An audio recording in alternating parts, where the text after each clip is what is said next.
Okay, it's 1 o'clock or thereabouts, and we're going to start the afternoon out. That was a good loose in her upper or something like that.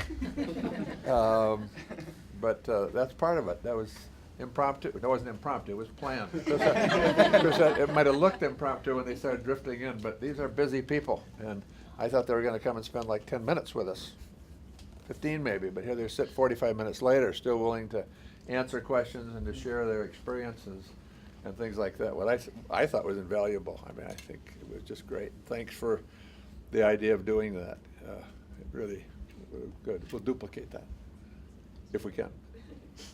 Okay, this afternoon we're going to talk about, we talked about the Center for Innovation this morning and this noon, and now it's real time. We're going to talk about their project. Jerry Pellegrino is here. Jerry was the Mayo project manager for that, and Roberto, this is your team. Roberto was the St. Olaf faculty advisor to the team, and so who else do I need to? I'm going to let the team introduce themselves.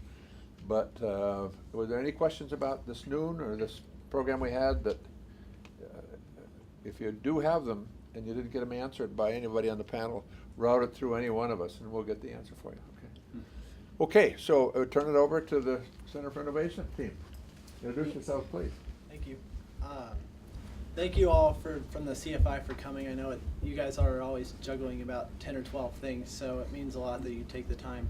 My name is Eric Lander. I'm a senior at St. Olaf, a chemistry major from Tulsa, Oklahoma. Hi, I'm Michael Yankello. I'm a physics and math major from Orlando, Florida, also a senior. Hi, my name is Ferhat Erdoglu, and I'm a junior majoring in economics and mathematics, and I'm originally from Turkey. And my name's Katie Olvested. I'm also a senior from Seattle, and I'm studying biology and economics. Today, we came here to tell you about all the things we don't know, all the mistakes we've made, and all the times we've failed. This is our story. So the Mayo Clinic Center for Innovation initially posed us the question, what are the products and services students may desire and the Mayo Clinic can provide to help them optimize their health and well-being? This is part of an ongoing effort that the Mayo Clinic has to develop 200 million meaningful relationships with people worldwide by the year 2020. A seemingly daunting task. But we decided to first break down this question into its parts. And we thought to develop a survey to target the answers. And we gave it out to students at St. Olaf, Carleton, and the University of Minnesota, and to over 300 students. And we asked them questions like, what types of products and services would you most desire out of your health and well-being? And we gave them a list of technological services like finding a physician near you or electronic prescription refills at your fingertips. And after we surveyed for 3 days in the pouring rain and shine, and we spent hours of wordsmithing efforts over just these 12 questions, we ultimately found pretty synonymous results across all the schools. And we found things like students were really interested in those technological services, and they were all willing to pay for those services. Well, about half. And of all those willing to pay, over half of them were willing to pay at least $5 or more per month, showing that there's a market for the Mayo Clinic to tap into if they wish. And we were really excited about this finding, and we were really excited about the potential products we could develop, and we thought of a multi-platform application that works across smartphones and computers to try and provide these technological services. And after all of this work, we developed basically a report and presentation to give to the CFI, and we gave them this presentation. We were really excited about our product and about it and how it could help the Mayo Clinic. And once we gave them this presentation, Warner Ross, as you guys might know her, one of the lead designers at the Mayo Clinic Center for Innovation, her first question to us after we gave this presentation was, what is it? What is it? She asked us in a tone that was at best constructive criticism. And at this point we sort of stopped, and it was the first time we really took a breath and decided, what is it that college students want? And we honestly had no idea. We needed to enter into a more design thinking type of a mind frame. We needed to stop focusing on Mayo Clinic, the provider, and start focusing on the students, the users. And so we needed to identify their fears, their goals, What do they value in their life? And from there, identify tensions and trade-offs and things that were important to them, ways to find a problem that would mean something. And so who better to do this than us, a group of college students? We could utilize our environment at St. Olaf around students that were taking classes and doing summer activities. So as we left the Center for Innovation, Lorna left us with the directive, bring us back something unexpected. So that's what we set out to find. So as you can imagine, our heads were spinning when we got back to St. Olaf. We went back to our meeting room and we decided we needed to take a look at the problem itself. What were we trying to address with our research? So we sat down and looked at a whiteboard and we looked at the question, how do we develop meaningful relationships with students regarding their well-being? And we decided we needed to break down a couple of the terms and especially look at them from the context of a college student. So we looked at the idea of meaningful relationships. And so we all decided we needed to look at where in our lives we had a meaningful relationship. And when we got back together, we realized all of these things were relationships we had with other people. And all of them had to do with a human interaction. So we wanted to broaden our viewpoint at this point. So we went back and we sat down and with pieces of paper, we literally wrote out other things that we had a meaningful relationship with that weren't another human. And what we found is all of us had a really easy time figuring that out. For instance, Eric had a certain guitar, Michael has a certain sports team, and Farrah has a certain brand of tennis racket that all are meaningful to them. I, for instance, have a certain brand of skis. I've been ski racing almost all of my life, and I still ski race at St. Olaf. And back when I was 13 years old, I was approached by one of the representatives from the Rossignol company. And they asked me if I wanted to be sponsored. But it wasn't that interaction that purely made this a meaningful relationship. It was the idea that the representative not only talked to me and my parents, but also included my younger brother in this deal. And so over time, this idea of time and trust really built up this meaningful relationship. And I still ski on Rossignol today. Another thing that we decided we needed to look at was this idea of well-being. What was well-being to the college student? And what we realized is it was a three-part idea. It included the physical, the mental, and the spiritual. And when we looked at it, the physical included things such as exercise and nutrition. The mental included the idea of the relationships you have not only with other people, but the environment as a whole. But lastly, and probably most importantly to the college student, is the idea of the spiritual. And the spiritual included things such as faith, but probably most importantly, it included the idea of trust. Trust in the people that you surround yourself with, and probably the most important to this concept was the idea of trust with yourself. This idea of self-understanding and self-awareness. And what we realized is you needed to have a good balance between all three of these components. And after a while, we realized all of us were using the words well-balanced interchangeably with the concept of well-being. And so we realized this was something interesting to continue to look at. As Katie, Michael, and Eric mentioned, we changed our approach from surveying and gathering raw data to design thinking process. And we've done a lot of research about how this design thinking works and what are the main parts of it. And we looked into leading design companies such as IDEA that is working on solving real-life problems based on using this design thinking process. And one of the main parts, most important parts actually, is creating these in-depth conversations with individuals and writing short paragraphs about them and making this process more personal.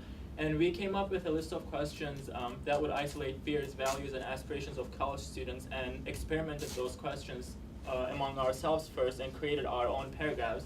That brought a lot of energy to our team.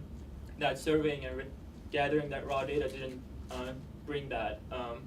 And we had a lot of time where we discovered our own interest and ourselves even better through this process, and that made that bonding time even better and more valuable. And after creating those questions and implementing those to ourselves, we began to, for instance, I transferred to St. Olaf from St. John's College in New Mexico this year, and I started Olaf as a sophomore, and none of my teammates knew about it. Or I played tennis for St. Olaf this past year, and they formed their ideas and questions around this story and tried to get a better understanding of who I was and what my background was. And after we created these experiments, we came up with a stronger list of questions and conducted roughly an hour-long interviews with students who were comfortable talking to us and were willing to take a part in this project.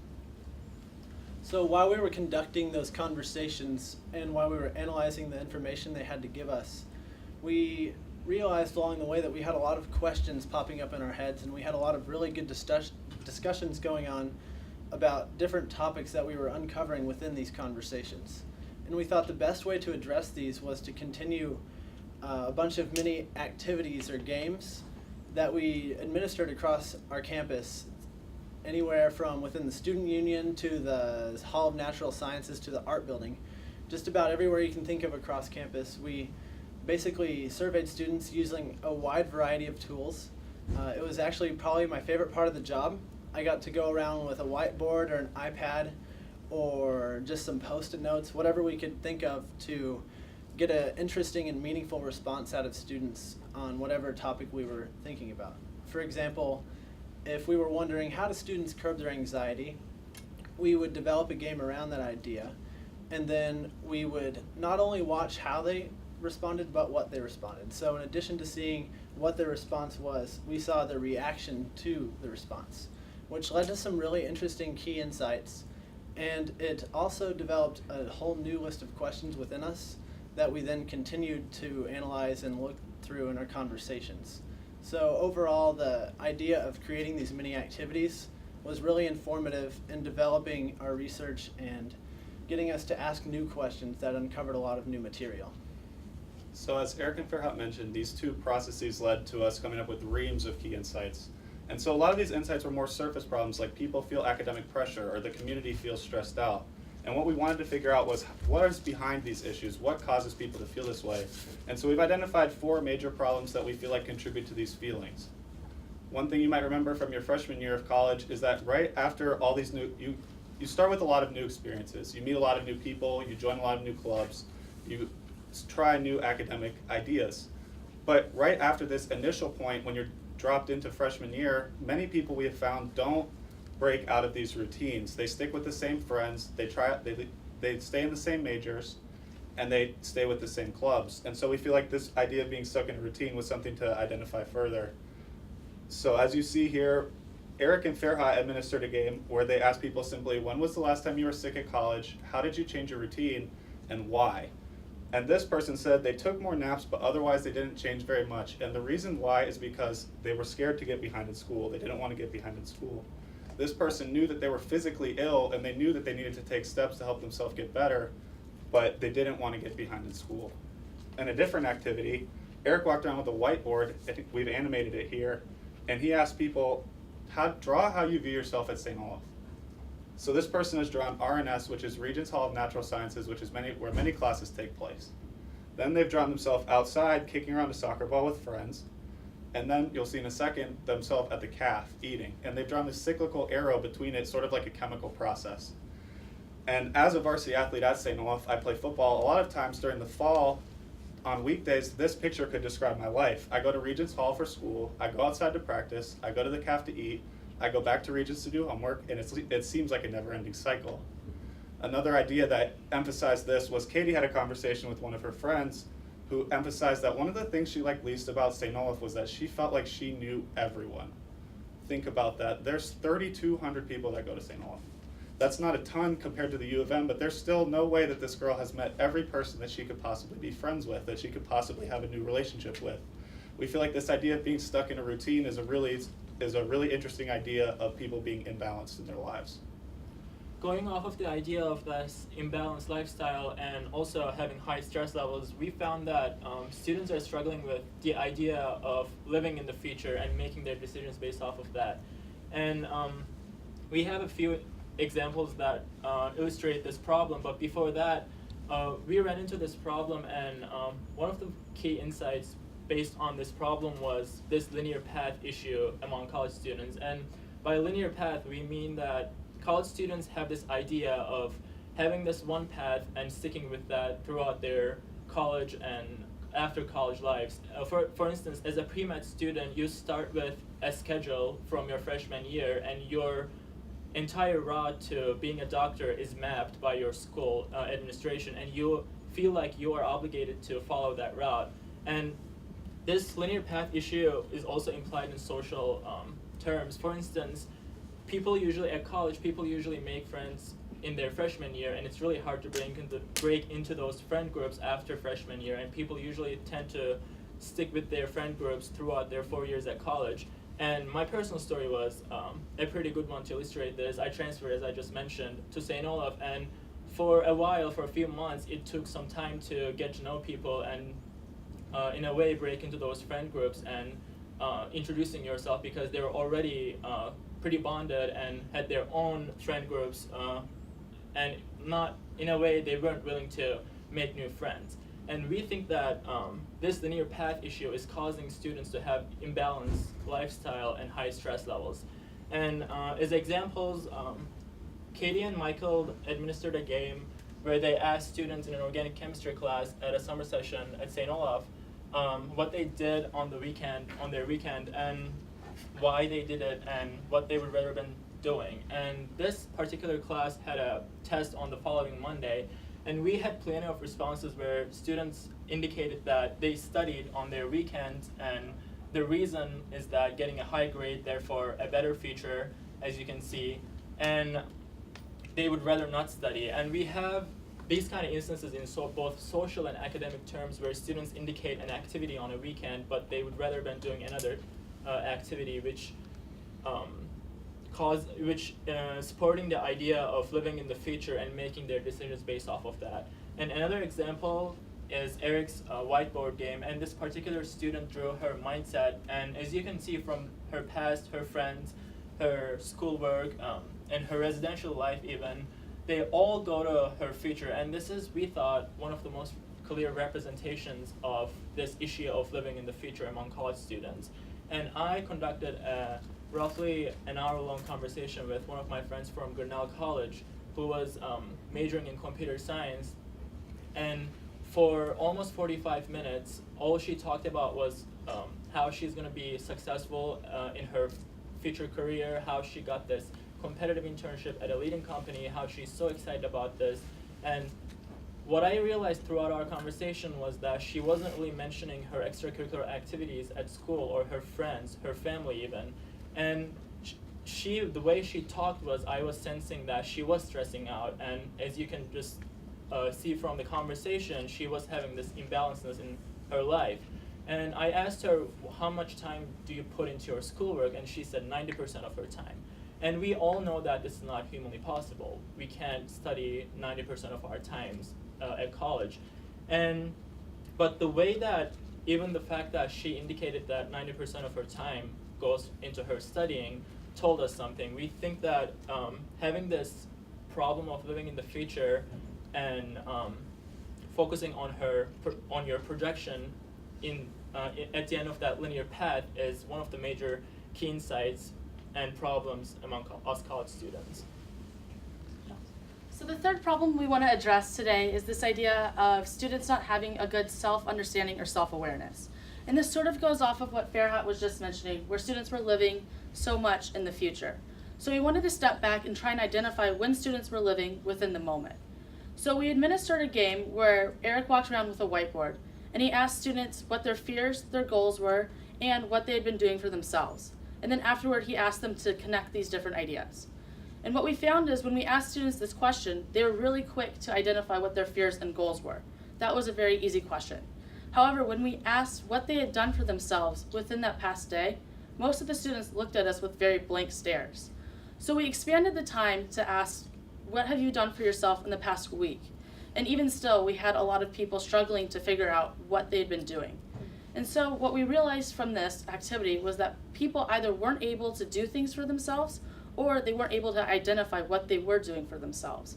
And these were two very interesting insights. It showed that students, if they had a better self-understanding or self-awareness, might have been much quicker to answer this question. So we went ahead and looked at some of the other activities we had administered to see if we could find more instances of this self-awareness, self-understanding component. So another activity we administered was a game that we called the image game. And we walked around with iPads and asked students to look at some images and then respond with emotional responses in 5 or less words. And you can see on the screen here on the left, we have a couple of students moving in at what seems like the first day of college. And we picked this photo originally to address the ideas of new beginnings, nervousness, and excitement. However, we got a lot of responses in this regard, but we did get a lot of surprisingly strong emotional responses to the image of the boy in this photo. As you can see, there's a slightly overweight boy in this photo. However, this wasn't something that we saw before we even administered the game. A lot of the responses, though, had really strong negative emotions towards the image of this boy. Responses included things such as obesity is everywhere, obesity, hitting the gym, just very negative image responses. So what we saw is that there was a really big problem with students having self-confidence, and we're then looking at the image of this boy and identifying that as the key problem in this image. So we wanted to continue looking into this problem, and we looked at one other survey that was really important. Like Farhat had mentioned beforehand, we administered a survey where we asked students what they had done in the last weekend, what they wish they had been doing, and why. And what we found is that every single student that seemed satisfied with their weekend, that didn't put anything down underneath the why category, all of them had a very well-balanced weekend. However, something that was really interesting to identify was that not every single person that had a well-balanced weekend was satisfied. So that was a really interesting tension. And what we realized is people had enough time to be doing a lot of activities. However, they weren't spending that time in ways that were meaningful to themselves.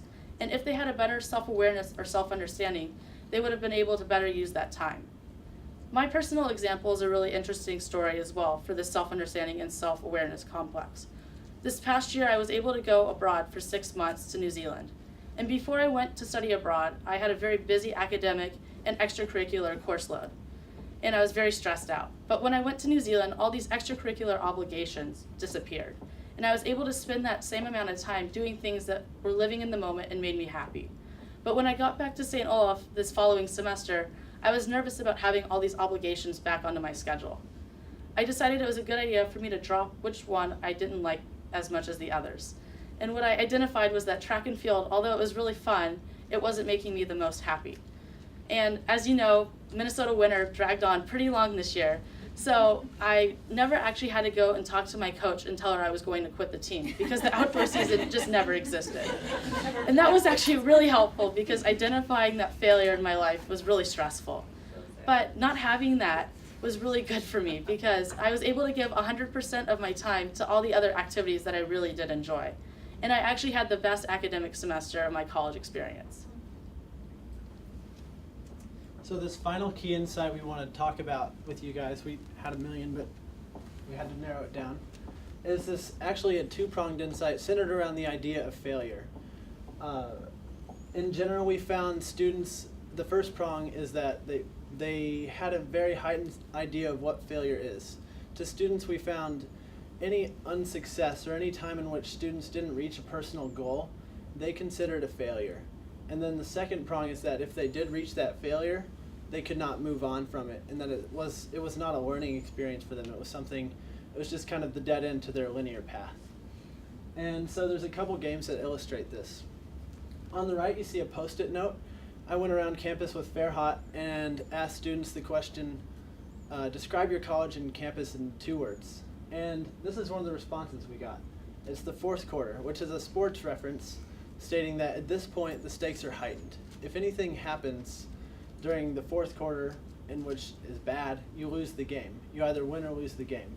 So to this student, everything that happened really mattered, and if something were bad to happen, then he loses the game. The second idea is actually also shown within this left game here. This is part of Mike and Katie's picture survey, and it's the beautiful picture of an advanced placement test with an F. And not surprisingly, most responses were negative, but the surprising thing was the extent of negativity within the responses.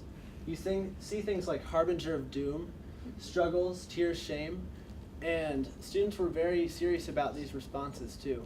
They felt that if this happened to them, there was no positive light at the end of the tunnel for this. Only 4 of the 20 people we surveyed said things like, it's okay, you can move on from this. And I think actually my personal story really rings true with this idea of failure. I'm a pre-med student at St. Olaf, and this last spring, I had everything I needed to have a perfect and flawless medical school application to matriculate into medical school the following year. I had a great GPA, and I had extracurriculars that showed that I'd make a great doctor and medical student, and I would love doing it.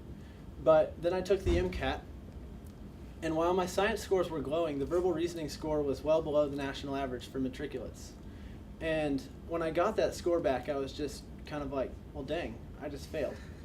And after a lot of reflection within our group and just thinking about it, I realized that it really wasn't a failure. I realized that, yeah, it was a setback. If I didn't get into medical school this year, I could still just apply next year on a new MCAT score. And that it wouldn't really tarnish my dream of being a doctor. I could still make it to that aspiration of mine. And I also learned something about what I value in medical schools. I value a medical school that looks for applicants holistically and looks for people beyond just a single test score, of a single subsection of one test score. And so really, I actually learned a lot from this failure, and I found, actually just through reflection, that there are 100 ways that I can still meet my goal. So as Eric mentioned, at the end of this process, we came up with a lot of insights. We had long lists of goals and fears and values. And we had some general things such as uncertainty and loneliness, and some things that were more specific like perception and missing opportunities. So we thought it would be a good idea to go to a room with whiteboard walls and try to connect these ideas linearly in a way that made sense. So each of the 4 of us took a marker and drew a mind map. And when we looked at what we had drawn, none of the 3 of us understood any of the other mind maps. And we had a really long, heated discussion about whose map was best and which arrows made the most sense. And we wasted a whole afternoon this way, and we could have stopped at this point and felt like, wow, we have no grasp of this concept at all. How could we possibly understand how these things go together? But what we ended up finding out was that a lot of these ideas are interrelated in a way that is deeper than that, in a way that doesn't make sense so easily. And we think a lot of these things are related to the linear path idea that Fairhout mentioned earlier. So we sort of attempted to craft solutions that address multiple of these problems. So at first, when we were looking at solutions, we tried to identify one problem and one solution. And once we started forming some of these solutions, we realized they didn't just address one problem, but most of them actually addressed 2, 3, 4, a lot of the different key insights that we'd been coming up with. So the first one we wanted to bring up today was this idea of having classes by interest. And I'll explain this with my own personal story first. When I came into St. Olaf, I was going down the pre-med biology route. But in my sophomore year, I realized I wanted to expand upon this interest in healthcare and medicine. So I asked my biology advisor what other classes existed that related to this subject that weren't in the biology department. And she didn't have any answers for me. So what I ended up doing was talking to some of my older peers, and they suggested some courses for me to take. So I ended up taking medical anthropology and a healthcare economics course. And these were really impactful for my own life. I ended up adding on the economics major after doing this, and I found that this was a really useful thing. So the way that the website is laid out today at St. Olaf, you can find classes based off of major, but you can't look up classes based off of interest or topic.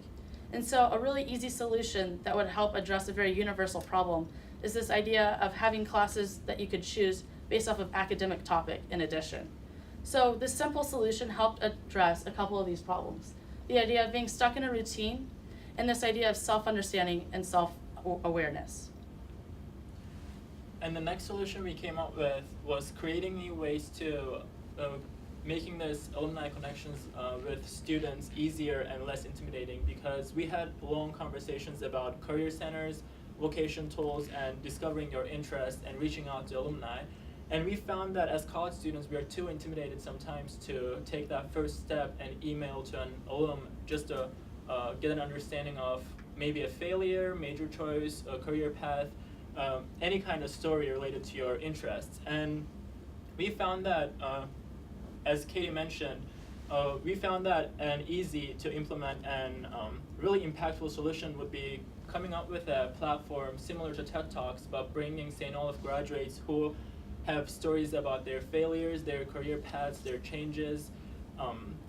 If we can bring those interesting stories to campus and create an environment where students can ask genuine questions and have these role models in front of them, we think that that would provide that comfort to us college students, where we can maybe, after discovering an interest, after a certain point relating to this linear path idea, we can feel comfortable going back and making a new beginning. And when the team from Center for Innovation came up to St. Olaf for our last meeting, Barb's story actually proved this pretty well. And she told us about how she changed from biology pre-med track to healthcare administration, and how one of her professors was really impactful on her decisions. And even though I'm majoring in economics and math, and I found myself interested in healthcare industry through this project, but even though having no biology background or pre-med, I found that pretty comforting to listen to that story and knowing that change is okay, change can be celebrated. And one of the ideas was having the support system of the school administration, professors, advisors, and career offices, and making those doors less intimidating and easier to access. And we think that this platform that I just talked about is one of the most simple ways to implement this idea. Building off of what Farhat said is actually taking that platform and support community of helping students find what it is they love and bringing it forward inside of the college experience. If you remember what your freshman first week of college is like, here's kind of how mine went. I hastily set up my room with my roommates who I just met for the first time, and then I went and met with a faculty advisor and went to a bunch of different department meetings on finding what classes I might be interested in taking, what major I want to pursue, and my different career goals. And then I went to a bunch of academic talks of how you can succeed in college and still do just fine and survive. And we, at least in my experience, there were very few times in which I was forced to stop and reflect, what is it that makes me happy? And what is it that I find important in my life? What is it that I want to prioritize when I'm looking for a career? And we found that pretty universally across the board, students lack that self-understanding. And it's not something they find until they're exposed to those internships, to those alumni connections, and to a bunch of different coursework that actually develops more in the third and fourth years of your education. So if we were to build a curriculum that's more centered on the student and bring it forward within the college experience, starting at the first week of school, it would be very effective in helping the students through that transition point of changing to develop into the college life. So we have a couple ideas for this. The first is developing a course in which students are required to analyze themselves. Perhaps it's writing essays on themselves, and helping the students develop that self-understanding and self-awareness that they don't currently have. And second is this idea of having a faculty advisor that might double as a vocational counselor. And what I mean by vocation is what it is that you want to get up for every day in the morning, or what it is that makes you happy, and what it is you prioritize for your career. Having that integrated into the curriculum, and so when you meet with that faculty advisor or vocational counselor the first week of school, you're talking about those kinds of things as to helping you figure out yourself and helping you make more decisions in the moment rather than in the future. And then as you move through the college experience, the first 2 years of discovering yourself, then you can make an informed career choice as to what you'd want to proceed and pursue for the rest of your life, or at least for the time being right after college. So when we first met with the Mayo Clinic after 2 weeks of our project, we were very focused on the idea of the solutions. What products and services could we provide with Mayo to help increase the well-being for students? And when we came to that meeting, we completely changed directions after that. And what we saw is that we had completely ignored the market. We needed to identify what students really wanted and what students really desired so that we could make meaningful solutions in the end. And so we were at this very beginning stage of our project. And one of the other things they told us when we met for that first project is that the Center for Innovation finds it really difficult not to start a project necessarily, but to hand it off at the end. To have done all this work and then to hand it off to the next group. And we're finding that we're at that same place today. And so going off of that, we came up with a list of ideas and questions that we still wanted to pursue in the future. So we're gonna list 3 of them off here. One of those is this idea of vocation. We just came across this idea at the very end of our project, this idea of what vocational tools exist. And so we weren't able to pursue for a very long amount of time looking into this concept, but we hope that future research could go into finding out what vocational tools exist and how you could make those easier for students and for college students to access. The second thing we want to look into is this idea of the linear path. And like Farhat and Michael had mentioned, it's this idea, to use a metaphor, like a one-way highway. And a lot of students get onto this highway and they go right towards the future. They have that future goal, that future aspiration, that future job, and that's what they're channeling themselves to the entire time. However, a lot of these roads don't have a lot of on and off ramps. And college students don't see that they can change what college they attend, what majors they choose, or even their career aspirations. And we hope that future research could go into looking into how we make those on and off ramps even easier to access. And the third thing we would hope that you could continue researching is this idea that failure and success are black and white. A lot of college students see everything they do as either a failure or a success. However, we know there is a middle ground. You can make mistakes. There will be roadblocks, and you can use those mistakes and roadblocks to propel yourself into a success. And so with these three ideas, we hope that this project can continue in that direction. So during the summer, we had a lot of ideas that we wanted to get out of our head. We used hundreds of Post-it notes. We stole 14 whiteboards from other rooms in Regents Hall and brought them into our room, our little tiny conference room. The janitors were bringing us markers and erasers during the nighttime, like the Tooth Fairy. We printed out more pieces of paper than I've ever used in my 3-year college career combined. And from these ideas and from the self-reflection conversations that we had, we realized a lot of things about ourselves and about where we were going with our lives and about our interests that we would have never understood otherwise. It was really, really important, and we hope to make college a place where these ideas are much more emphasized and celebrated. We're really excited to see where this goes in the future. Really quickly, I just want to thank everybody at St. Olaf that helped us with our project. The Mayo Clinic Center for Innovation, including Barb, Jerry, Lorna, Manuela, and Gabe, who is the 5th member of our team, who isn't here today. Thank you so much.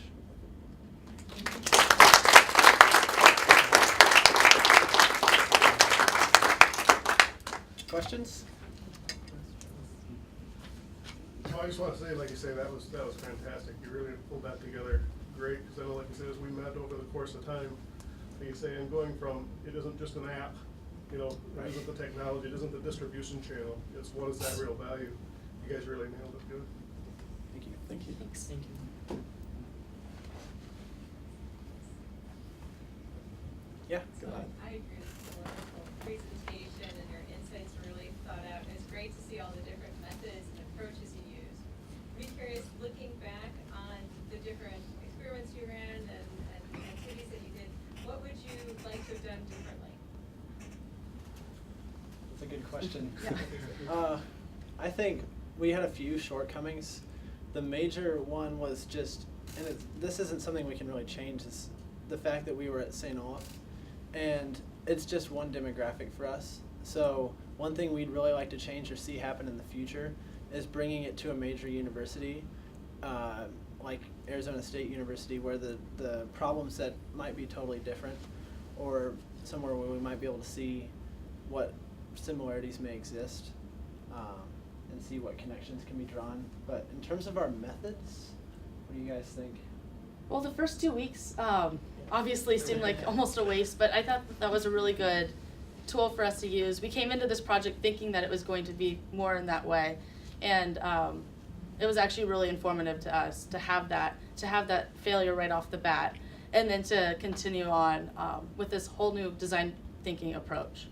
I would have loved to just have more mediums too. You know, at the end, you can see some of those things were just questions on little pieces of paper that we asked people, and it was really insightful. But we had whiteboards and we had Post-its and we had iPads, and we sort of just had a limited amount of ways that we could put those together in our head. And I would have loved to have more things that we could use to try to identify And interesting insights. yeah, and in addition to that, if we were able to do that during the school year, Yeah. because right now there's only summer students and they're only focused on one class. But if you could actually get someone in their actual real life academic schedule where you're juggling classes, labs, and activities, it'd be a different atmosphere, especially in the summer. It's just, the environment's not nearly as stressful as it is during the school year, seemingly. Also, we're going to be working on this project over the next year with different teams, so I think we're going to be able to do what Eric said in the upcoming months. Yep. Yeah. I've got kind of a far out question. I came up here to sit next to Barbara, so I could see her reaction.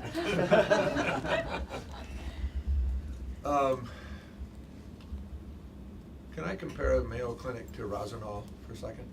Yeah, definitely. I'm gonna take your story, Katie. Mm-hmm. The very fact that how you were impacted by that company. Mm-hmm. Certainly skiing was a way to get there. Yes. Mm-hmm. But the fact you told us about it. Now we all think differently about Rosenau, by the way. You know that? It's the best ski brand. You didn't have to say that, but I didn't realize you would have done that. Was this project of student wellness only a start?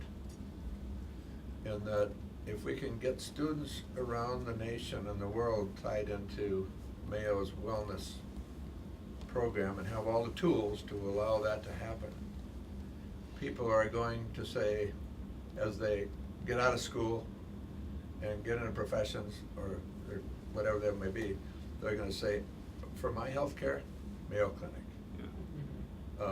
Here, there, and everywhere. It is. I've been hanging around too long. And so the end result is we have a much bigger base of people that we were able to help them during their college years. But now we've got this bigger field of people who are turning to us for their primary care and crisis care, well, whatever it might be. Did your thinking go down that path, or did it kind of stop at the first part of that? I can understand.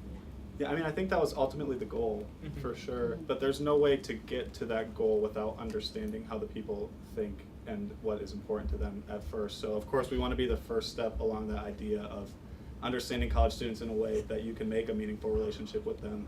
But there's no way to make a meaningful relationship without these things that we've spoken about. So we feel like we definitely want to get there at some point, and as Farhat mentioned, we want to continue working on this to identify even more things. But I would say that was definitely the goal. Also, for the first 2 weeks, we assumed that Mayo has this strong brand, and people know about the Mayo Clinic and how strong it is in the world about innovation and the healthcare industry. But when we asked our friends, I talked to a couple of my friends from Georgia, New Mexico, New York, and some of them had no idea what the Mayo Clinic is, or they asked me questions, what is it? Is it a company? Is it a... And when I told them to check their websites, they were too impressed. And I think this is an issue where for the further research, we can focus more on how we can spread this brand loyalty to both national based and internationally. So. And if it's something that impacts your life, you'll tell people about it, like Katie's ski thing. I think that's what you're trying to get at. And you know, maybe you start in the Midwest with St. Olaf or Carleton or wherever, and it'll spread outward. Yeah, we were creating a business model for the first 2 weeks because we're to focus on this one app, technology-based product. But when we were creating our business model, there's this same side effect and cross side effect. Some studies show that if your peer talk to you about some product or some service, you're 82% more likely to get affected by that and use that product in the future in the long run. So for further research, we would like to continue that direction and see how can we affect more students in like domino based. So. And getting back to the impact thing that we mentioned multiple times with Jerry, it's a matter of, do you want to change a couple people's lives completely, or do you want to reach out to millions of people on a very maybe surface level? Obviously the ideal is to have that deep relationship with the millions of people, but to really, if you want that, that's something you really have to know the background on and know the true problems that lie within the campuses. Yeah. Okay, so I'm thinking of these big ideas that you have that you articulated really well, and then I'm thinking, okay, how does that connect to Mayo Clinic, and then how does that connect to a product or some way to bring those ideas to students? I mean, is this like That was my Is this a question website? every Is this day. a- Is this a philosophy Mine too. that- I don't know, and maybe that's not obviously where you took it, but I'm thinking, okay, how are we connecting Mayo Clinic, these ideas about student wellness and mental health and spirituality, and some sort of product or a way for students to access that information? I think definitely, like Farah had mentioned, we struggled with that concept almost every day. It was a hold-up point, especially when we did the transition from the first 2 weeks to the rest of our project.